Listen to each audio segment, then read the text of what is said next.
ভিডিওটি দেখুন। কি অস্বাস্থ্যকর পরিবেশে খাবার হচ্ছে। ফ্রিজে কিছু নাই, বাসি খাবার কেন ফ্রিজে? খুলেন এগুলো বের করেন। বাসি খাবার, কি পোড়া তেল। এই যে পোকা। এটা কি? এই বুঝতেছেন না আপনি কি দেখছেন আমার কথা পোকা বুঝতেছেন শহরে না? আপনি বাজবে কিভাবে ধুবেন? দেখুন। না না, এটা তো আপনি আজে বাজে কথা বলেন না। পোকা সহ আপনি কেন ধুবেন? দেখছেন? কাটার আগে ধোয়, কাটার পরে কেউ ধোয় না। আপনার মুখে এটা প্রথম শুনলাম। এটা শেখার চেষ্টা করতেছি আসলে আপনি কি রেসিপি অ্যাপ্লাই করছেন। এটা কি? এটা পাতির ওই সমোসা বানায়। পলিথিনে কোনো খাবার রাখা সমুচা, যাবে না, সমুচা। ফেলেন।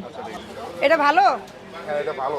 দেখেন পচাবে, কয়দিন আগে হেরা করতে পারে না। আপনি যদি রেস্টুরেন্ট বিজনেস করতে চান, আপনাকে তো খাদ্য আইনে, নিরাপদ খাদ্য আইন মেনে করতে হবে। সতর্কতামূলক আপনাকে অনেক ছোট প্রতিষ্ঠান, আপনার 10,000 টাকা জরিমানা করলাম, ভবিষ্যতে যেন সচেতন হবেন। আর আপনি যদি আমি এসে দেখি যে আপনার স্টাফরা পরিষ্কার পরিচ্ছন্নতা বোঝে না, ঠিক আছে, তাহলে অবশ্যই কমেন্ট করে আপনাদের মতামত জানাবেন।